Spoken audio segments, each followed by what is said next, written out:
Bum bum bum ba da da da da. If this song seemed one-sided, it's because I'm wearing an eye patch. Really? So yes, okay, so the news is you have an eye patch on. I have an eye patch This on. is not a bit. This is not a joke. This is a fact of life. And it has affected your singing ability. It has affected pretty much every part of my life. Because it kind of just throws you off balance, right? And everything. Balance is very linked into rhythm and beat and then it all goes downhill very, very quickly. So do you want to explain why you have an eye patch on? Yeah, I have a piece of glass in my eye, I think. Oh, it's glass. Yeah. Did somebody determine that? No, I'm finding that out in 2 hours when I go to the doctor. Do you get it confirmed or not? Okay. Yeah, but there's something in my eye, and it is scratching it. Okay. I just don't know what it is. And since I can't see anything, I'm assuming it's glass. So what would you say your mood going into this podcast would be? Are you... Glass half empty. Oh. Nice. Hi, welcome to How to Not. This is a WikiHow... This is a podcast where we read WikiHows and blah, blah, blah. Oh, boy, we're rusty. We're rusty. Because I made us miss the last 2 There's weeks. been a series of health issues, but you're mostly fine besides the glass in your eye, right? Oh, yeah, right? I'm great. Yeah. My name is Ramon. And I'm Kaitlyn Alexander. And so this is a podcast where we read how-to guides on how to be normal human beings. And so we have another article for you today. Which is how to be unforgettable. Okay. First one, get an eye patch. Exactly. Yeah. To give you an idea, 100% of readers found this article helpful. Okay. It has 5 stars, 20 co-authors, was last updated a year ago, and has 17,000 views. Okay. So it's a highly rated article. Well-regarded article. Yeah. Well loved among the WikiHow circles. Everyone reads it. Everyone loves it. We're gold. Here's the description. Everyone would like to be unforgettable if they had the chance. Making an impression that will solidify your place in the, I don't know how to pronounce this word, annals of another memories. Annals? Yeah, thank you. The annals of another's memory is often most difficult and sometimes impossible. With the proper mindset and a welcoming attitude, however, you can change the day of whomever you talk to. Being distinctive and otherwise exceptional are two broad but effective ways of making you hard to forget for a long time. So this guide is just going to tell you how to be exceptional, which seems like a better title, first of all. Yeah, unforgettable. I'm like, what do you mean? That could be a bad thing. I just get the song stuck in my head. Unforgettable. That's what you are. That's literally what I've been singing in my head. I would rather a WikiHow article that tells you how to properly sing that song. How to properly sing that song. But exceptionalism? Exceptionalism, yeah. Okay. Is there a certain brand of exceptionalism? Is this American exceptionalism? Is this... I'm going to go ahead and just say it's just general exceptionalism. There's a lot of the photos don't explain anything, and I haven't read this article yet, so we'll see. Is it do they seem like physical exceptionalism or like passing every test or...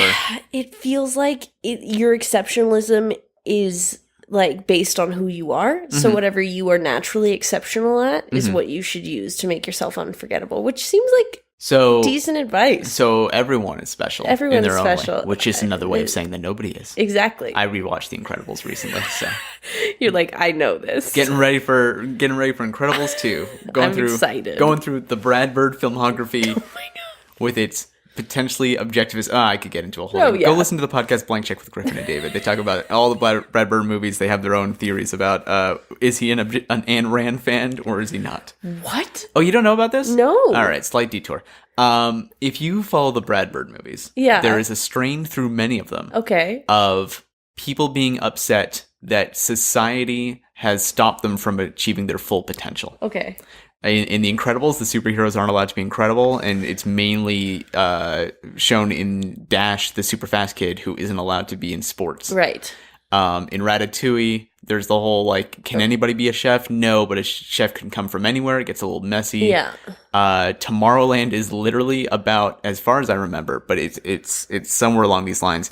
George Clooney was a little boy genius who wasn't allowed to go to Tomorrowland, which is a society that, like Wakanda, hides itself away, but it invites people who are geniuses and super inventors to come and visit and live there. Okay. But George Clooney wasn't allowed to go there because Hugh Laurie is the main. He's a meanie.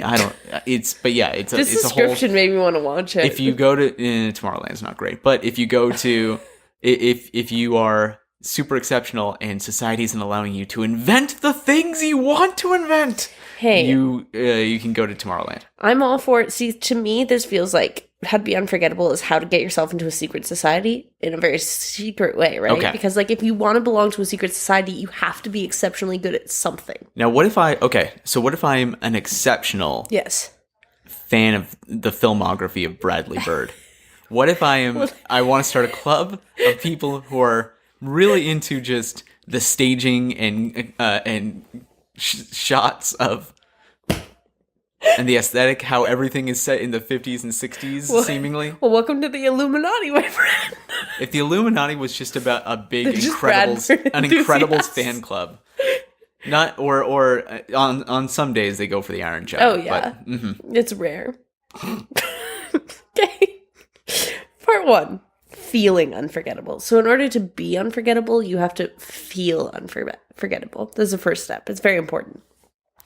Consider what you might like to be remembered for. In the majority of cases, the impression you're going to leave on most people will be summed up by a single trait or role. You'll already be unforgettable to close friends, family, and loved ones in your life, but the window of opportunity to impress others will be narrower. Chances are you'll have to narrow your role down accordingly. Focus on a couple of your best traits and emphasize them as much as you can. So some people already find you unforgettable. Push them aside. Push them aside. They don't matter. They're not worth anything. No. Why would you care what your family or loved ones think about you? It's about those strangers. That's for chumps. That's chump change. Chump change. Chump change is the relationships with your family. Chump change exceptionalism. Yes. What are you exceptionally good at? Oh boy. What would you be your unforgettable thing? I'd say your sharp wit. Okay. That's nice, thank you. You're exceptionally funny, so I think that should be the thing that you focus on to make yourself truly unforgettable. Okay. I am very clumsy. Exceptionally clumsy? Exceptionally clumsy. But, so I'm unforgettable in like you know that person who like was hurt constantly? Kaitlyn? Oh yeah. I'm unforgettable. You are unforgettable in the way that many like romantic comedy protagonists are in the first 10 minutes. Exactly. Yes. Just dropping things everywhere. Yeah. Now, is there an issue if you are exceptional at something that most people would not want around them? Like a very clumsy person? No. That's not necessarily a good thing? I don't know. I mean, if you have one exceptionally clumsy person in your group, math says that you wouldn't be injured very often then because all the injuries would have to go to this one clumsy person. Except, what if the clumsy person is outwardly projecting their clumsiness so that other people around them get injured? Well, then that's not an exceptional clumsy person. So you're saying an exceptionally clumsy person would be clumsy within a kind of physical bubble around them. Their clumsiness would not outwardly affect anybody else. Their clumsiness actually like takes away opportunities for clumsiness from the people surrounding them. Yes. Just on a universal religious science level. Kind of God has so many clumsy injuries to give out. Yeah. And so they're going to give it to the person with the eye patch on. 100%. Gotcha. Yeah. How did you get the glass in your eye, by the way? I was walking past a construction site and dust blew into my eye and it hurt for a bit, and then I was like, oh, it's not going away, and then I was like, oh, my cornea feels like it's getting scratched by something. I should probably see a doctor. Oh boy. So I lived with it for a few days. Okay. You know. That is a common trait every time you get injured or sick. Oh yeah, I'll just live with it. It's a few days of I'm not fine. really. I'm probably fine. It'll pass on its own. And then eventually I'm like, I should probably deal with this. The way this next part's phrased, you're just going to be like, who wrote this? Be confident. You probably already saw this one coming. Confidence, nevertheless, is one of the essential building blocks in making a good impression on someone. Learning to love yourself and knowing why you should be loving yourself are necessary steps towards being unforgettable. If you are confident, you will naturally be a closer approximation to the real you than you would otherwise. Okay. So it's about finding your inner core self and exceptionalizing. Yes, and they also give you a tip to help you be more confident. If you're having a hard time, you should approach friends and ask them to list their favorite things about you. Okay. But I thought we didn't care what our friends and family thought about That's us. what I'm saying. These people are just building up your ego for no reason. Right. And they are truly holding you back. They are the ones that are stopping you from reaching your full potential by going like, what are you talking about? You're great the way you are already. 100%. but really you need to use them Yes. as a jumping off point. Yes. Leave them behind Yes. in their podunk small town, go to the big city. Yup. And show your clumsiness off to everybody. Exactly.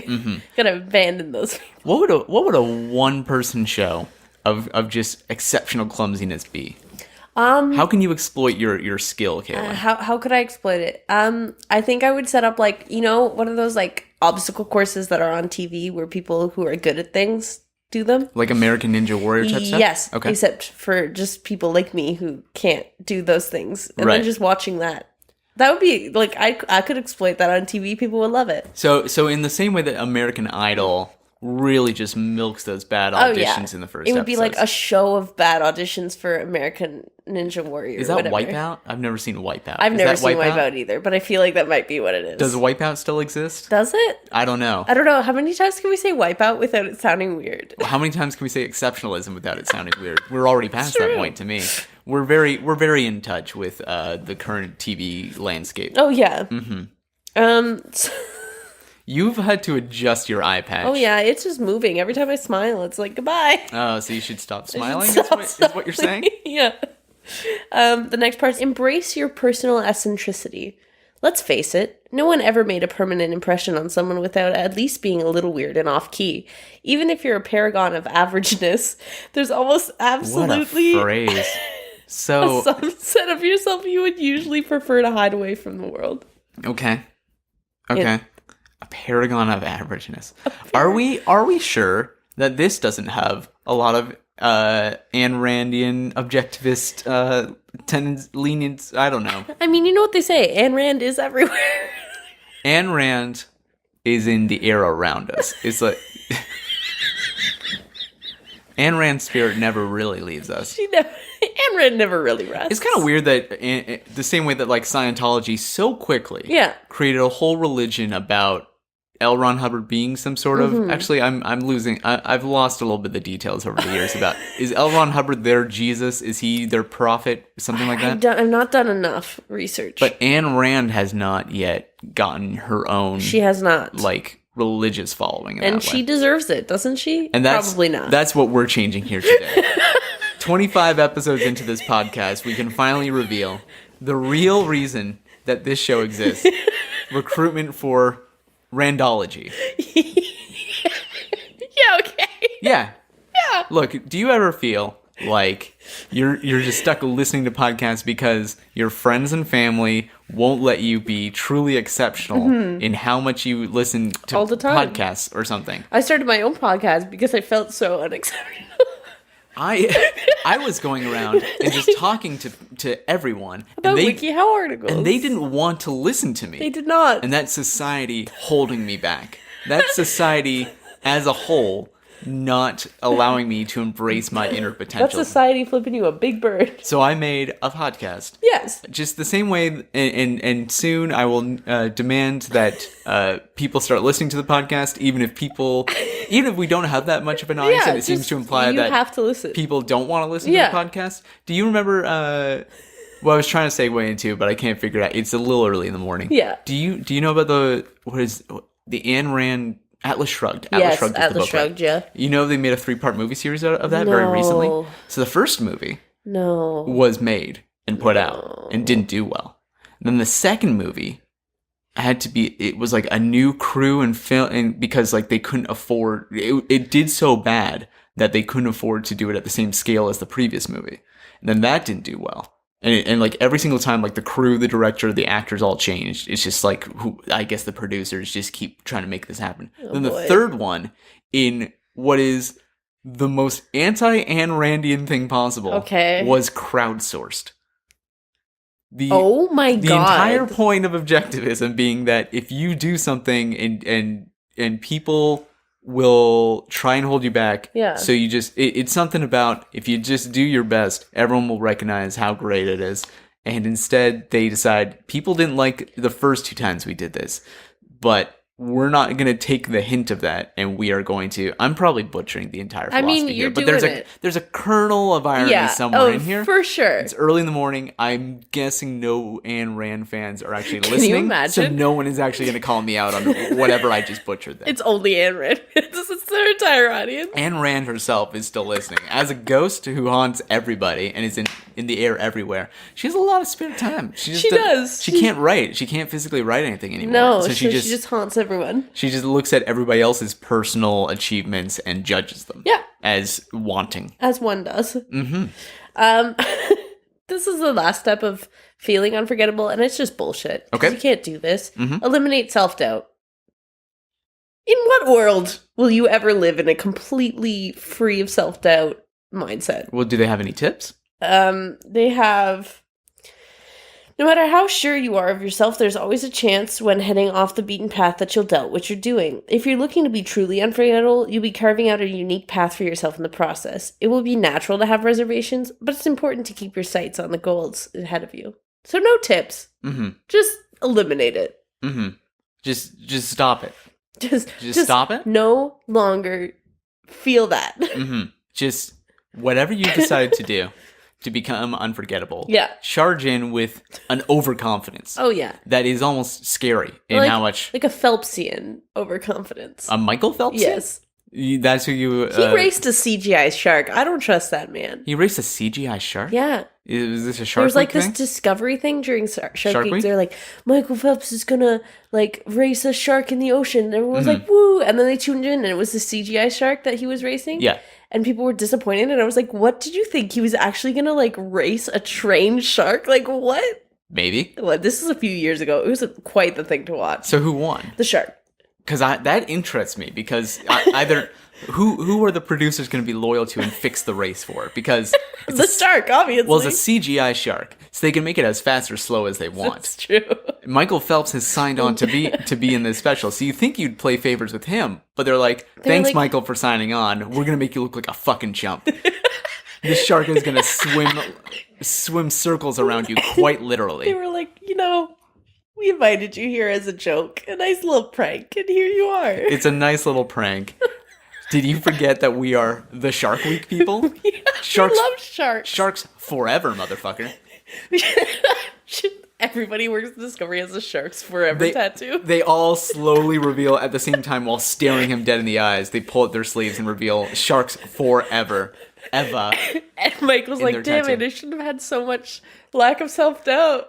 That guy who did offer my agent the role did look like a shark in a mustache. I did not... He was just a guy in a shark costume. Mm-hmm. I should have expected this. I should not have signed on for this special. He didn't come back the next year. He did not. It's true.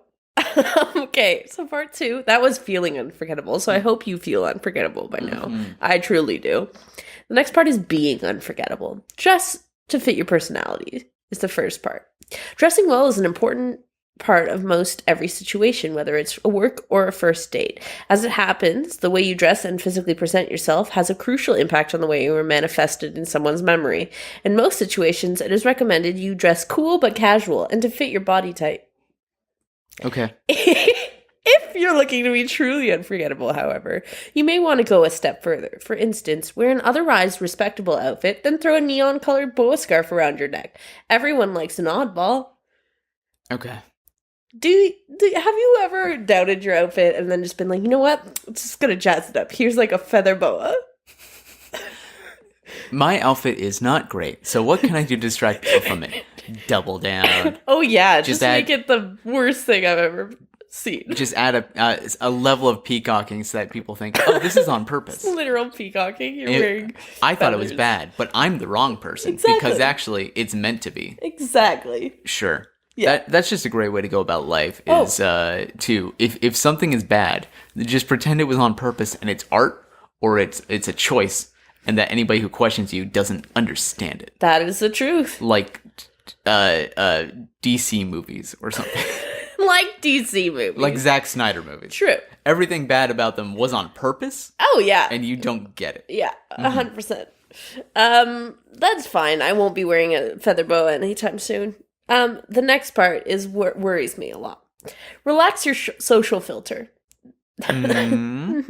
There is certainly a strange side to you. It's just a matter of trying to bring that side to the forefront. Relaxing your social filter when interacting with people, if only slightly, will make you stand out in their minds much more easily. Got a weird or off-kilter thought on your mind? Don't be afraid to speak it. Most of the time, you'll find people are at least pleasantly amused, if not enthralled by a fresh idea or opinion.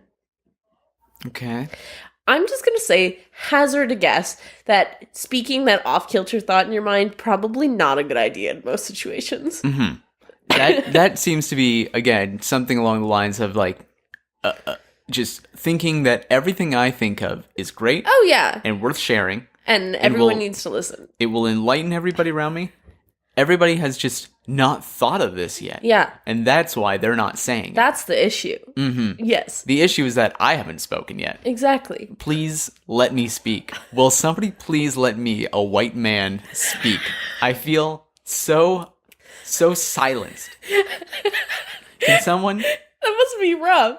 It's real bad. It's real hard. As I say on my podcast, that goes out to anybody who wants to listen to it. It's so hard. A real democratic, meritocratic. Yeah, meritocratic. Sure. That's it. Yeah. That almost sounds like a critic of meritocracy. It does. Mm-hmm. I don't even know. You know when you lose a grasp of words? You mean as happens every 2 minutes for both of us on this podcast? Yes. Sure. I've just lost a grasp of human language. Maybe we need to bring this up. So we have exhibit positive body language. We all know that smiling is positive body language. Mm-hmm. And then to make plenty of eye contact. Well, I'm screwed because I currently only have one eye to make eye contact. So you can only be half as confident as you need to be. Yeah, that's a problem. It's fine. And then have a good posture. I don't think that counts as like positive body language. I don't think I've ever looked at somebody in my life and been like, oh, they have a good posture. I think a lot of people do that. Really? I think I've kind of noticed that. I totally, in most of my life, I spent mostly in front of computers. So I just started slouching. And then in like late high school, I started like trying to make myself stand up. It's something I feel like people notice. I started noticing it in a lot of other people. Oh. Yeah. It's like a pride where if you feel good about yourself, you actually like stick up a little bit and your shoulders go down instead of just like, I don't know. I don't think you can hear it as I'm talking. Just like, I don't know if I should do this and versus talking like this. That's true. I don't think I've ever concentrated on my own posture. Mm-hmm. Well, you got lots of years ahead of you. Yeah. You can change that. At least 3. At least 3? At least 3. What do you know that we don't? A lot, Rob. Oh, is this just you, or is this a concern we should all have about what's happening in 3 years from now? I'm fine. Okay. You'll be fine. Well, then I don't care. What are you trying to imply? Exactly. Okay. All right. Assert yourself socially. So, in the conversations you take part in, try saying everything you would normally say with greater confidence and volume. This is an easy exercise to build confidence and assertiveness with time. AKA voice posture. Yeah. The way you make your voice, you can sound more confident. But I like the way they phrased it to just be louder. Just say the same things you wanted, but louder. Will someone please listen to my idea? Will someone please listen to my idea? It sounds very confident. It sounds does. Much more confident. I was willing to listen to your idea only the second time. The first time, get out of here. Why are you even speaking? Why are you talking to me? You're a white man. Why are you talking? Me, every day. Just kidding. Express gratitude, which seems out of place. Mm-hmm. So just say thank you whenever it applies. It's literally the tip. How does that help you, though? How does that help you be unforgettable? This is me. I'm looking out for me and for me alone to advance and excel. I don't understand why thanking other people for their contributions to my life will help me in any way. And then we're going to round this off with the last 2 steps, which I feel like go together. Accomplish something bold and significant, and then flaunt your achievements. Okay. I don't think that makes you unforgettable in a good way. I think that makes you seem like a douchebag who is like, hey, look, I just achieved this thing, and I'm going to talk about it a lot. Sure, I saved that child, but have you heard me talk about saving that child a lot? It's like nobody cares that you saved that child, Jared. Mm-hmm. The child, we could take or leave. But yeah, we didn't care about the child. We were fine. But really, we would give up that child if we would just shut up about the child. Who cares about the children? Save the children? No. Save it for your podcast, Jared. So that's it for this. There are no community questions. There never are anymore. We've just chosen the most strong of articles. What are the key takeaways of this article? Be loud. Yeah. It's posture. Pick a thing you're good at and just stick with only that thing. If people say, if you think that people haven't noticed your exceptional thing, it's not because maybe you should put more effort into it. It's that you weren't loud enough in telling people about it. Exactly. Yes. The only problem is ever with your loudness. It is a shortcut. If you want to be unforgettable, just be incredibly loud, talk all the time. Take up as much space as you can. As much space physically and in the conversation. Yes. Never let anybody else get a word in edgewise. No. They're not going to forget you. They will not. Maybe not for a good reason, but you're unforgettable.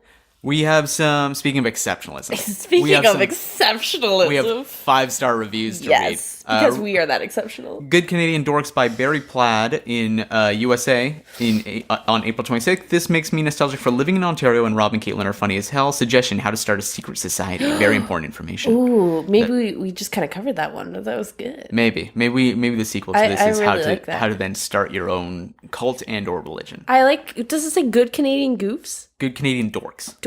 Man, enough. that's so nice. Thank you. What is a title?